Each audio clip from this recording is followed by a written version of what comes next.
everybody. I'm Errington Thompson, and this is Old School Guys talking old school music. And of course, I have my great friend, two-time Grammy Award winning bassist, Larry Fulcher. Larry, how are you, buddy? I'm doing good, Errington. It's good to be back in the saddle again, man. It's good to see you, dude. The last time we were together, we actually had a threesome. We were there with Foster. Ruthie, Yes. and she was so good.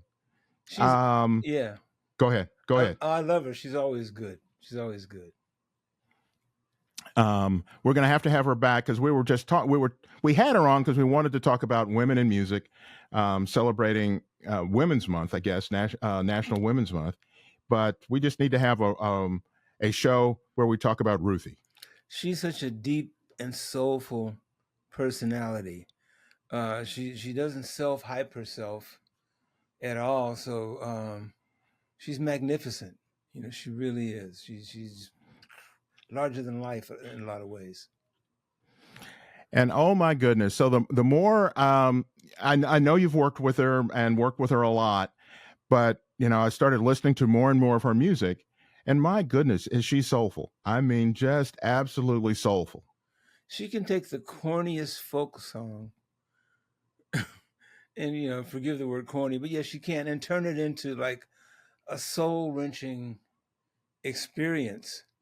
And I didn't know that all that meaning was in that tune. I thought it was just a little ditty. Right. But she invests in everything that she sings, which makes it a joy to work with her, because if she's that invested, you become that as well. So you look for parts of yourself in that tune, or how to extrapolate whatever's going on musically into your own personality, and then you convey that to the audience, and they're surprised by what they're hearing, like on a tune like oh Jesus, Oh Susanna, or the Johnny Cash tune. That's Oh, what am I saying? Ring of Fire. oh yes. Yeah, she could take it to a place that you never thought you would go with that song, but you wind up believing it as you're performing it. You believe it. Yeah, so I love her for that. Absolutely wonderful. So we'll have her on, but let's start with, I reached out to you and I said, let's talk about a couple of bands. And the first band we're going to talk about is basically right in the middle of the 70s R&B, a band called LTD, which LTD stood for Love, Togetherness, and Devotion, which absolutely great band from the middle 70s. I mean, when we mentioned this band, it just took me back to that time period. Those guys are my peers. I worked with members of that band in different configurations from that time period on to this very day. It's a good start. There's a lot of talent in that band. So let's start with the thing that jumps out to me. There's two things that jumped out to me when you talk about LTD. And one is the wonderful, soulful voice, and we'll talk more about that in a second, of Jeffrey Osborne, but also the outstanding bass lines that were laid down by Henry Davis. Henry Davis. Henry Davis. My fault. Bad boy. He was one of my favorite bassists of that time period. It was soulful. It was clean. It had all the R&B and soul influences, but Henry played it so, I hate to use the word pristine when talking about soul music, but he did, man. He just like. How about nasty? Well, it was nasty, but it was neat. I mean, you know what I mean? It was not sloppy at all. He was just a very soulful, to the gut bass player. I loved Henry's playing, man. I absolutely did, and so did he left this planet way too early, but a lot of producers loved his playing as well. So let's start with one of their party tunes, and it's called it's called "We Party Hardy." One of the things that you mentioned a while back to describe somebody's playing, I don't remember who we were talking about, is that they always played the right notes, and it seems like that's what Henry was doing there, where you're thinking about the bass line, you're thinking about the music, and he just seems to lay down the right notes every single time. Yeah, he didn't do at least on records. I mean, Henry could do anything he wanted to with the bass, but when it came to his session parts, he would find the part that just ripped through to your soul. So if you just heard drums and bass, you were already moving, and it lays such a nice bed track for everyone else to, to fit in around. He was great at that, and playing with the fingers. This was before, a little before Louis Johnson came in, where everybody in LA was using their thumbs. Henry was using his fingers, but in an old Fender Precision bass. But dang, it sounded nice. It's just wonderful groove with a big grin on his face. So you knew he was enjoying what he was playing. Like Henry always had a smile on his face when he played when he performed with them. So let's transition into another tune. And LTD, to my memory, and of course, at this time I was in my middle teens, so this is a group that it's kind of imprinted in my DNA, if you will. They were known for their party tunes, and they were known for their ballads. And Jeffrey Osborne had this silky smooth voice that I think that a lot of people would just kill for. What are your thoughts on Jeffrey Osborne and how he fits into that middle '70s milieu?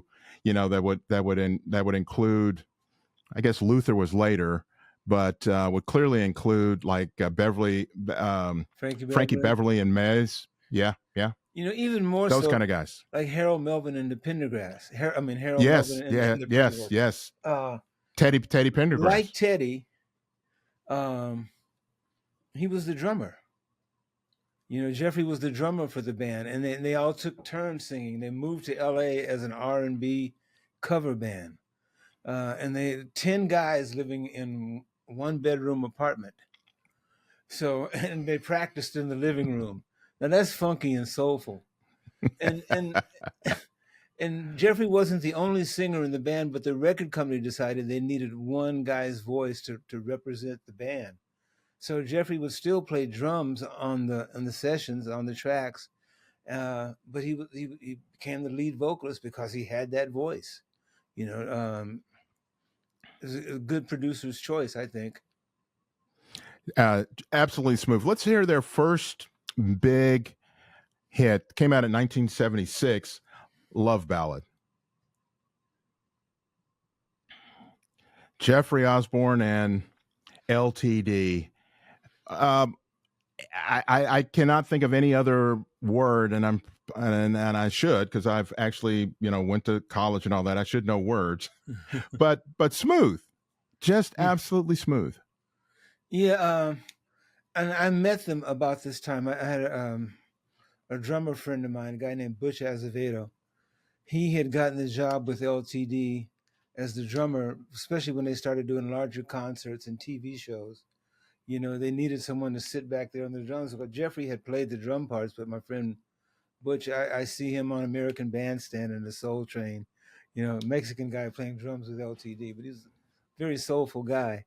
And he turned me on to them. He started telling me about the different members in the band and kind of what they were about. And he goes, man, you got to come to LA. You got to meet these guys. They're really soulful cats from North Carolina or wherever he said they were from at the time.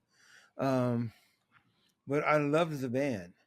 You know what I mean? They were a transition between what the Temptations had been and what was to come, with the early 80s. Excellent players, but you could tell that they were an R&B cover band. They had all the great soul licks, but with the best of players who knew how to economically lay a track, but still be soulful. You knew that band could play when you first heard them, whether it was on a record or whatever. You knew that was somebody, as a musician, that if I see those guys, I'm going to dig them. And I did. Absolutely. I mean, they made a huge splash in the middle '70s, and then of course Jeffrey Osborne went off on his own, and I think Jeffrey Osborne's brother Billy, who also played like organ and keyboards, he also left at the same time. I think that was the late '70s, early '80s, 81 maybe. About 1980, and I'm going to quote their first keyboard player, J.D. Davis, who said, "We really looked forward to getting to the top. We never quite got there. It came apart before we did, but it was exciting." So it was like a lot of bands, the record companies pluck the one guy. And of course, Jeffrey, he's the singer, and you can, okay, I'm going to go out and make my own records, or I got this 10-piece band that I Right. got to split the money 10 So, ways with. So economically, I understood it, but yeah, it was a great band. That chemistry, those guys together had an alchemy. It was just very cool. well, and I don't know. I would argue with him just a little bit because Love Ballad made it to number one on the R&B Mm-hmm. charts. It was a nice crossover hit. It made it to 20 in the general charts. And then Back in Love Again, which we're going to hear, number one in R&B, and it made it to number four. So, I mean, it's not Michael Jackson number one across the board, but that's pretty good. Oh, it's imprinted. Do you have a little bit of Back in Love Again? Of course I do. Of course I do. Here we go. This guitar lick, this guitar lick is just genius. Johnny McGee, you're bad MF.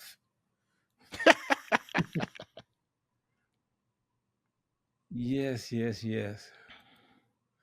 That was just an absolute fun tune, and whenever that came on, everybody hit the dance floor. It was one of those tunes that in 1977, if you were having a party, you had to play that tune, or you weren't having a party. You were just messing around.